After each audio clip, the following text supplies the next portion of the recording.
மாண்புமிகு தமிழக முதல்வர் அவர்கள் ஆட்சி பொறுப்பேற்ற பிறகுதான் தமிழ் கூறும் நல்லுலகு படைத்த தமிழை வளர்த்த அந்த காலத்தில் தமிழுக்கு அறத்தோடு சேர்த்து தமிழை போதித்த ஆன்றோர் சான்றோர் பெருமக்களுக்கு சிறப்பு சேர்க்கின்ற ஆட்சி இந்த ஆட்சி. அந்த வகையிலே சேக்கிழாருக்கு ஒரு நாள் என்று இருந்த நிகழ்வை 3 நாள் என்று மாற்றி காட்டியவர்.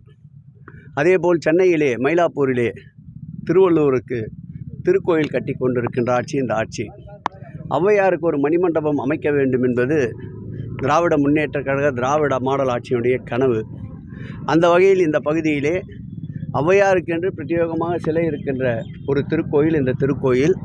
இது காசி விஸ்வநாதர் திருக்கோயில் என்று குறிப்பிட்டிருந்தாலும் இந்த பகுதியில் வசிக்கின்ற மக்கள் ஔவையார் திருக்கோயில் என்று தான் இதை குறிப்பிடுவார்கள்.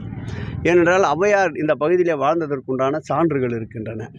அதனால் ஔவையாருக்கு பெருமை சேர்க்க வேண்டும் என்ற எண்ணத்தில் இங்கே ஔவையாருக்கென்று ஒரு மணிமண்டபம் மாண்புமிகு தமிழக முதல்வர் அவர்களுடைய வழிகாட்டுதல்படி 18 கோடி ரூபாய் செலவில் அமைக்கப்படுகின்றது. இந்த மணிமண்டப பணிகள் பல இடையூறுகளுக்கு பின்னால் சுமார் 18 கோடி ரூபாய் செலவில் தெப்பக்குளம், அதேபோல் ஈஓ அலுவலகம், அதேபோல் அர்ச்சகர்களுக்கு குடியிருப்பு என்ற அனைத்து திட்டங்களையும் ஒருங்கிணைத்து இந்த பணிகள் மேற்கொள்ளப்பட்டு வருகின்றன. நவம்பர் மாதத்திற்குள் இந்த பணிகளை முடிப்பதென்று ஒப்பந்ததாரர்களும் துறையினுடைய நம்முடைய இணை ஆணையாளர் அவர்களும் தெரிவித்திருக்கிறார்கள். இந்த ஆய்வு இன்றைக்கு நம்முடைய மாவட்ட ஆட்சியாளர் அவர்களுடைய முன்னிலையில் நடைபெற்றிருக்கின்றது.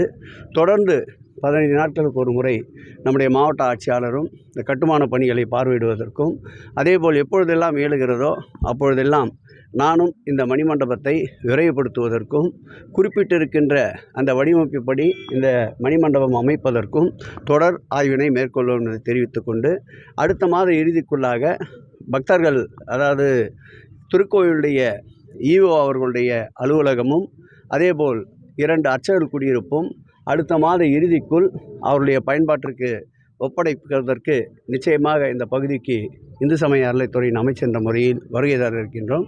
அப்பொழுதும் இந்த பணிகளுடைய முன்னேற்றத்தை ஆய்வு செய்ய இருக்கின்றோம். இந்த ஆட்சியில்தான் தமிழ் கூறும் நல்மனம் கொண்டவர்களுக்கு சிறப்பு சேர்க்கின்ற ஆட்சியாக இந்த ஔவையார் மணிமண்டபம் காலத்தால் அழியாத ஓவியமாக காவியமாக திகழும் என்பதை மகிழ்ச்சியோடு தெரிவித்துக் கொள்கிறேன். அப்புறம் கோயில் திருவிழாக்கள் இந்த ஆடல் படம் நிகழ்ச்சி வைக்கிறது போலீஸ் ரொம்ப இது பண்ணிட்டு இருக்காங்க. அதனால அந்த பக்தர்கள்லாம் நம்ம வருத்தப்பட்டாங்க சார். பற்றி என்ன சார் இருக்குது? நல்ல பத்திரிகையாளர் நீங்கள் தான் நீதிமன்ற தீர்ப்பு வந்திருக்கு. நீதிமன்ற தீர்ப்பை தான் திரும்ப சொல்லணும். தகுந்த கட்டுப்பாடுகளுடன் அதற்கு அனுமதி அளிக்க சொல்லியிருக்கின்றார்கள். ஒரு சில கோயில் நிகழ்வுகளில் தகாத அளவிற்கு நாட்டிய நடனங்கள், ஆபாச நடனங்கள் நடைபெறுவதால் தான், அதில் சிறு சிறு சம்பவங்கள் ஏற்பட்டு சட்டம் ஒழுங்கு ஏற்படுவதால் தான் ஏற்கனவே அனுமதிகள் மறுக்கப்பட்டன. இப்போது நீதிமன்றம் வழிகாட்டி இருக்கின்றது.